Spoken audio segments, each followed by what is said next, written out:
la meilleure progression de l'année. Le MIP. Le oui. MIP. Most Improved Player. Tout à fait. L'année dernière remporté par Toto Victor Oladipo. Yes sir, des Indiana Pacers. Exactement. Et donc aujourd'hui, on va se pencher justement pour voir qui va prendre la suite. On s'installe peinard. Vous connaissez le petit classique de fin d'année chez Trash Talk, la semaine qui précède Noël. On se fait un petit point sur les awards. Tac, tac, tac, tac, tac. Les awards, ils sont là. Tout à fait. Voilà. Ils sont encore propres. Ce sont les hors-séries. Et donc du coup, on a déjà fait quelques petits trophées. Vous vous êtes chauffés, on l'a vu. Et on vous en remercie notamment pour tous les commentaires et les partages sur le rookie de l'année, le défenseur, le 6e homme. Le 6e homme aussi, tout à fait. Et là, cette fois... nous sommes sur le MIP. On parle de progression. C'est souvent un trophée qui est vachement apprécié parce que c'est comme si tu découvrais les stars de demain, t'as vu ? Oui, il y a de ça. Il y a aussi une espèce de petite malédiction sur ce trophée qui ne font parfois jamais rien derrière. Pas tous, hein, mais certains n'arrivent pas derrière ce trophée à confirmer l'évolution. Ces dernières années, ça va. Ensuite, oui, c'est vrai. Et ensuite, moi, c'est un trophée que j'aime bien parce que... une carrière NBA n'est pas forcément linéaire. Tout à fait. Il y a forcément un moment où tu passes un cap. Et je trouve que le MIP symbolise vachement ça. Claire. Genre, Oladipo l'année dernière. Le mec, c'était un joueur NBA, très dire ce qu'on veut. C'était un bon, il était à 18 points de moyenne. Drafté numéro 2, je crois. 4 ou un truc comme ça, 3, 2, 3, 4. Il est passé au Magic à OKC. Et là, il arrive au Pacers et bam, stats qui montent, leadership qui augmente. Script, tout. Ouais, bien sûr. Et du coup, c'est un tournant. Cette saison était un tournant dans la carrière de Oladipo. Et le MIP est venu pour symboliser ce tournant. C'est ça. Et puis l'année précédente, il y avait un joueur que vous connaissez peut-être, qui s'appelait Giannis Antetokounmpo, je crois, qui était pas mal aussi dans son évolution. Par contre, certaines QV peuvent être un peu un cran en dessous. On peut pas forcément avoir de superstars. On peut avoir des joueurs qui progressent bien, qui vont peut-être atteindre un autre statut, qui vont passer peut-être de role-player à franchise ou de franchise à all-star. C'est vrai que là, on est sur 2 années de suite où Giannis, comme tu l'as dit, Giannis est passé de « Oh là là, ça va devenir un monstre » à « Oh là là, mais c'est un monstre !» Tu vois, genre voilà. Toto Oladipo, on a fait... il est passé bon de franchise. Franchise all-star. All-star indiscutable. Et on avait eu du Paul George précédemment, on avait eu du gros Stockman même, waouh. Et donc là, du coup, on va pouvoir se pencher sur une QV qui...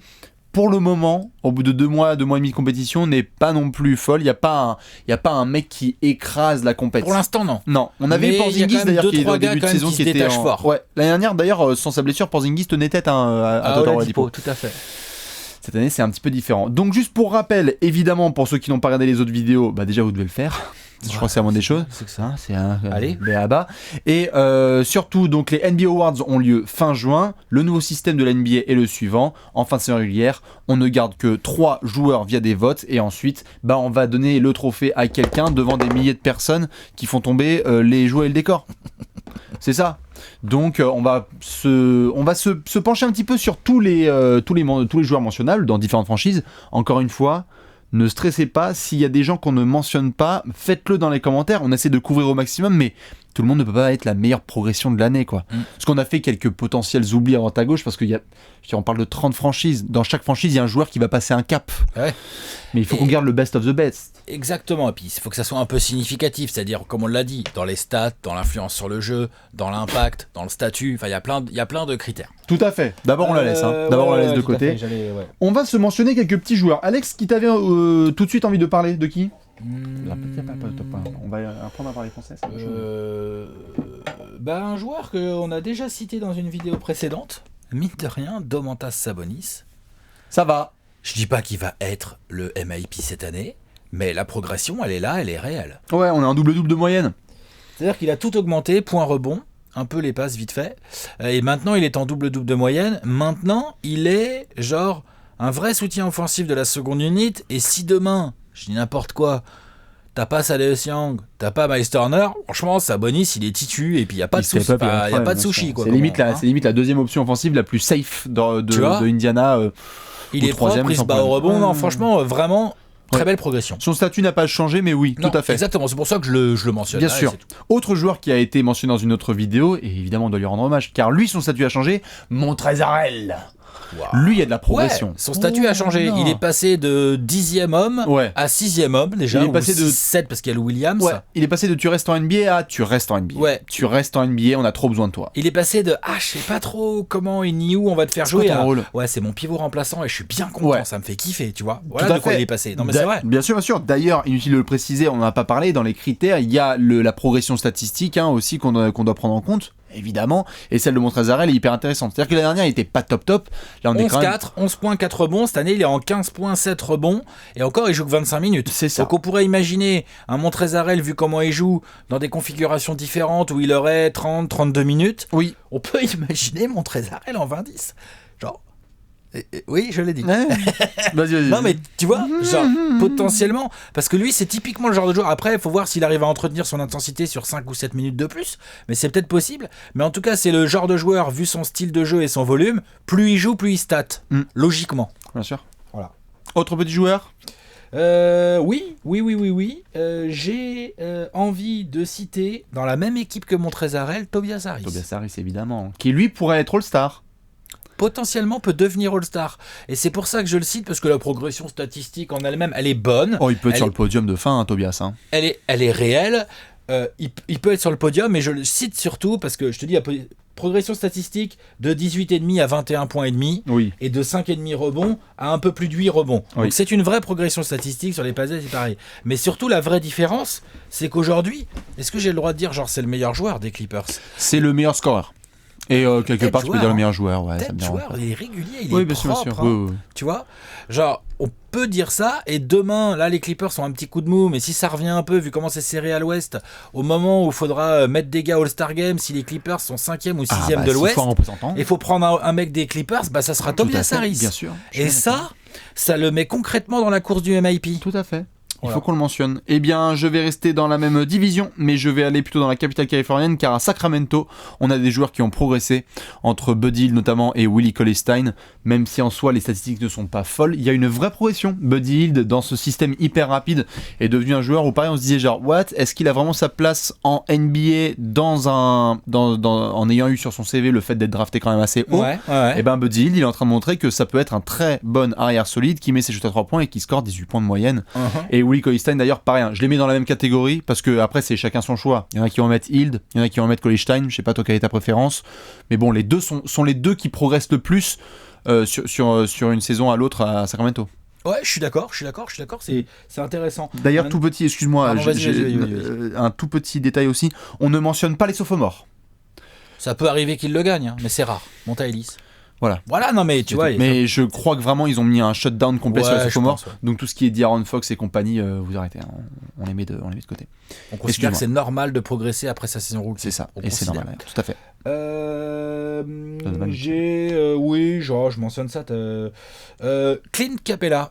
Mine de rien, statistiquement, Clint Capella a encore augmenté sa moyenne de 3-4 points par match. Et puis ses responsabilités aussi elles ont changé. Responsabilité, il assume pas trop mal vraiment plutôt bien même son contrat. Grave. Il prend le petit rebond de plus qui fait qu'il prend, il contre un peu plus, il intercepte un peu plus, il passe un peu plus. Clint Capella, là récemment, j'étais devant les Rockets, c'est tout, j'étais là genre...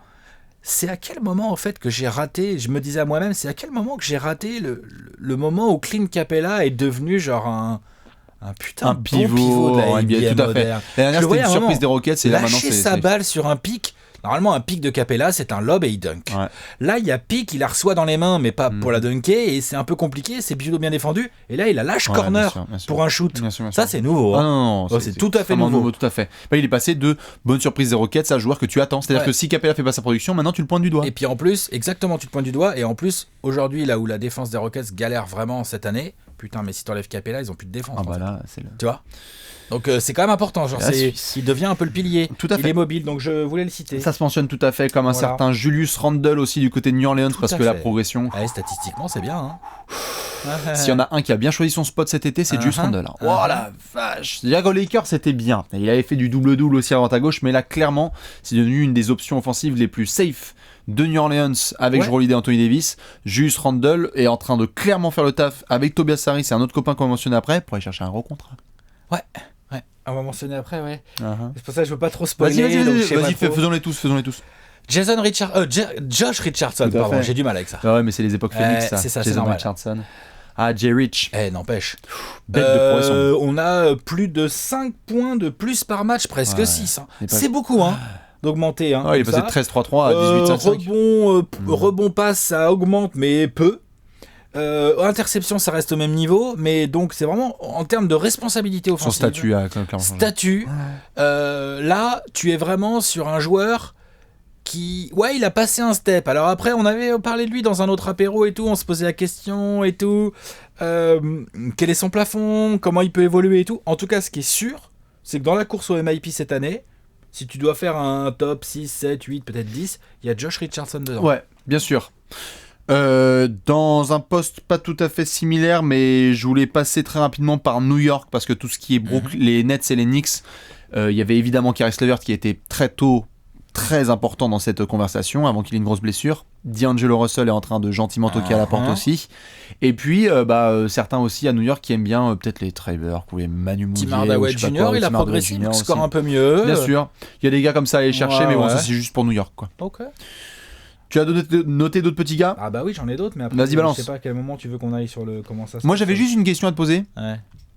C'est impossible d'avoir Derrick Rose dans la course. Oui, c'est impossible. Ouais, Je d'accord. préfère calmer le débat direct. Non. Ce n'est pas possible. Parce que, en tout cas, de mon point de vue, faire de la ça. façon dont je vois le MIP, Derrick Rose ne peut pas être MIP parce que même s'il a une progression statistique évidente par rapport à l'année dernière, il est aujourd'hui à un niveau qui est inférieur au meilleur niveau auquel on l'a vu jouer. C'est ça, Quand même pas exagéré. C'est fraudé un peu. Donc ce Le n'est pas un MIP est censé MIP. récompenser une vraie progression dans la carrière, Une quoi. progression et surtout un cap que tu passes. Derrick Rose, lui, il remonte une petite pente. C'est ça. C'est pas du tout la même chose. Tout à fait, je suis bien d'accord.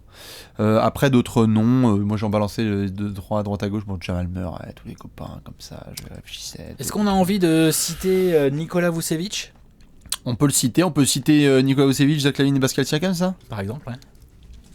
Nikola Vucevic, mine de rien, le pépère, il a 4 points de plus par match. Hein. Il y a 4 points de plus, il y a un rebond, le statut aussi a un tout petit peu changé. C'est-à-dire que c'était un gros statisticien au sein d'une équipe qui perd. Orlando ne gagne pas non plus des masses. Non, mais un peu plus finalement. quand même. Mais ça gagne plus, et surtout t'es le go-to guy. T'es the go-to guy et t'es dur à défendre. Et Hein. il T'es faut attendu, les playbooks, c'est sûr, ils ont vu Vucevic, Ouais. mais ils n'arrivent pas à l'empêcher de faire son 20-10 en gros. Potentiel All-Star. Tout à fait. Et c'est aussi pour ça qu'il est là, le Bien sûr, pépère. bien sûr. Clairement, il peut Ouais. être All-Star, Vucevic. Clairement. Pour ça, il faudrait que Orlando reste dans le top 8, Ouais. mais ça va causer. Hein. Allez. T'es chaud? Allez. Allez, on va faire ça parce que sinon après on va met les trois, s'évader. on continue Ouais, à on met mettre les les 3. trois. Tout à fait. Donc vous prenez votre tablette, vous aussi vous avez le droit, vous mettez un petit 1 et un nom de famille, un petit 2 un nom de famille, un petit 3. Comme ça, c'est ce que vous feriez au NBA Awards.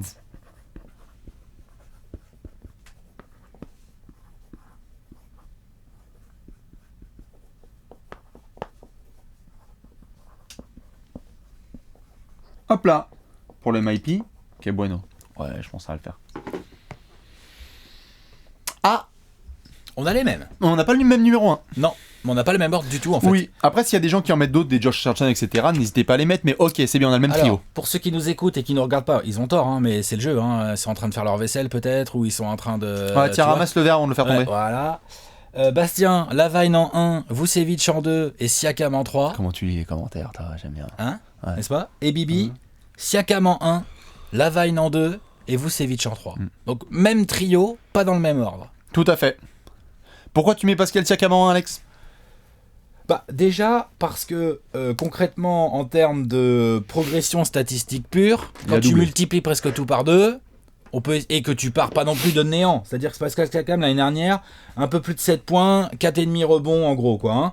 Cette année on a 14,5 points, on a 6,5 rebonds, mine de rien il est le pépère, il est presque à 3 passes d'ess, Ah non, mais et il y a une interception. Ouais, il est Donc ça, fondamental dans l'équipe Statistiquement, de Toronto. clairement, Pascal Siakam répond complètement aux critères du MIP. Ensuite, il va pas devenir All-Star Pascal Siakam, faut pas s'enflammer non plus.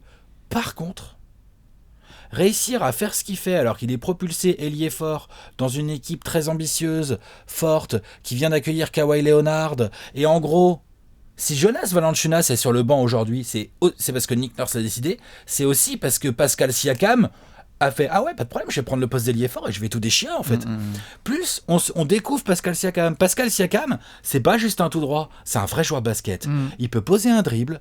Son 3 points, c'est pas encore ça, mais ça progresse. Ouais. Le mec en termes de hustle, voilà quoi. Athlétiquement, il est incroyable.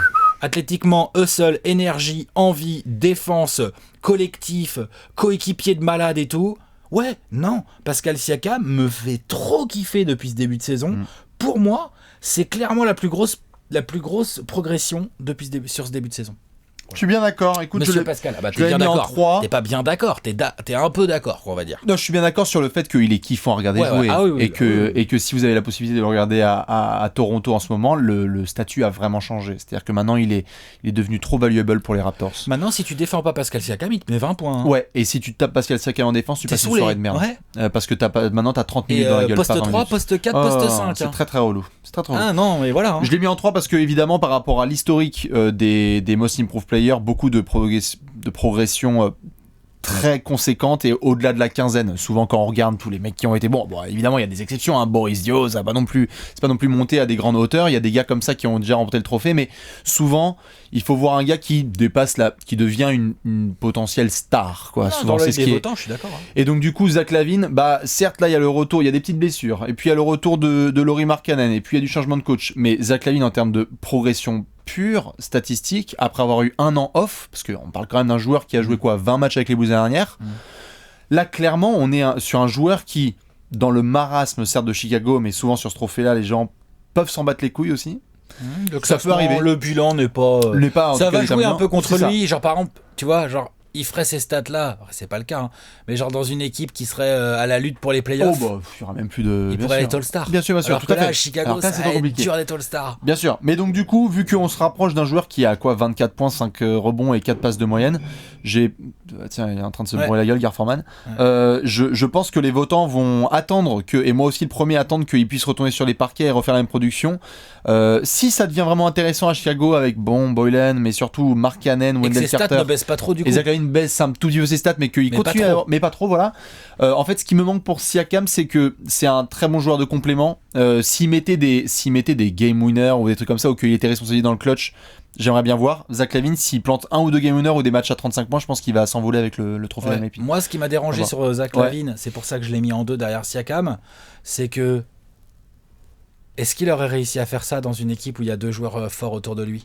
Il aurait ses stats, mais en fait, il aurait peut-être pas tellement augmenté par rapport à ses 18 par rapport points, à son 17-4-4 là. Tu vois, il serait peut-être toujours dans son 17-4-4. Je trouve qu'il a très largement bénéficié du côté genre vas-y gros. Y a personne. De toute façon, il y a Andrew Blakeney, pas Andrew, mais je sais plus comment il s'appelle. Antonio Blakeney, Archidiakono, Justin Holiday. Voilà, autour de toi. Donc de toute façon, tu vas pas leur filer la balle. Donc vas-y, croque et fais des stats. Paul et Popol. Tu vois, Pascal Siakam, lui, on lui a filé un rôle entre guillemets sur le papier. C'était pas gagné. Si Pascal Siakam n'avait pas été performant dès le début de saison, Nick Nurse, clairement, il aurait tenté OG Anunoby ou il aurait remis Ibaka en 4 avec 20 chutes, tu vois. Bien sûr. Et là, Siakam a fait non, mais c'est bon, t'inquiète, coach, c'est pas de soucis, c'est pour Bibi. C'est une très belle progression, je pense plus que ça va refléter la réalité avec Zach, connaissant le. Non, mais je comprends. Et après, il nous reste Vucevic, que t'as mis en 2 et que j'ai mis en 3. Qui lui clairement peut aller chercher l'étoile par rapport à E3, c'est-à-dire que lui peut être All-Star et là c'est très fort. Si Orlando fait une petite série de win en janvier et qu'Orlando est dans le top 8 de l'Est, qui est tout à fait envisageable, il peut tout à fait il sera pas All-Star dans les votes, par contre dans les remplaçants les coachs peuvent le prendre. Oh oui, clairement. Et puis d'ailleurs on en parlait tout à l'heure avec d'autres gars, il est en contract hier, donc il est en train d'aller chercher un contrat. On est clairement sur de la production à la quasiment Karl Anthony Towns. Ils sont très très peu à être en 20 points d'Irbon et quasiment 40% à 3 points, c'est une saison de porc. Est-ce que, je te pose une question, là on l'a pas mis tous les deux, Vucevic. Si Vucevic est All-Star, est-ce que clairement le MIP c'est pour lui du coup ? Je pense pas. Je sais pas, je demande. Hein. J'aimerais bien, mais le jump numérique n'est pas si énorme que ça. Non, il y a 4 points. Il passe de 18-9 à 20-10. Ouais, ça, c'est bien. Hein. C'est très bien. C'est pas 20, mais c'est pas un bon gros 21. Ouais, c'est un 21. Ah non, c'est 20 et quelques. Il passe de 16,5. De 16,5. Oui. En fait, il passe de 16,5. Mais il a déjà été à 18. C'est voilà, ça le truc. C'est ça. Non, mais oui, je suis d'accord. Disons qu'il a déjà été capable de faire des saisons un petit peu similaires. Faut qu'il soit All-Star, lui. Mais il faut qu'il soit All-Star, ouais, c'est ça. Tout à fait. Si All-Star, ça cause. Hein. Ah bah si All-Star, attention, parce que souvent c'est l'étoile qui fait la différence. Parce que vraiment, je crois pas que LaVine va être All-Star. Enfin, après, ça va être un autre apéro, ça. Non, je discutera, mais. Je crois pas. Je crois que ça va être tendu, tout à fait. Et Siakam non plus, mais ça c'est normal. Et Josh Richardson, pareil, ça va être un petit peu tendu. Tobias Harris, par contre, contre, il faudra surveiller. Tout Ouais, à fait. ouais. Dites-nous qui vous avez en meilleure progression. C'est hyper ouvert cette saison. Il n'y a pas un grand leader comme Oladipo l'année dernière. Là, on va voir ce que ça va donner. Nous, on va devoir continuer les autres trophées. Allez, Hein il y a des petits trophées intéressants. Je crois. On enchaîne. Qu'est-ce qui reste? Il doit y avoir peut-être du coach, du MVP, Ah oui, des c'est trucs ça, comme ça, ouais, et puis une c'est petite ça. surprise peut-être par la Allez, suite. c'est pas mal. Allez, à tout de ciao, suite. ciao. À la prochaine. Ciao.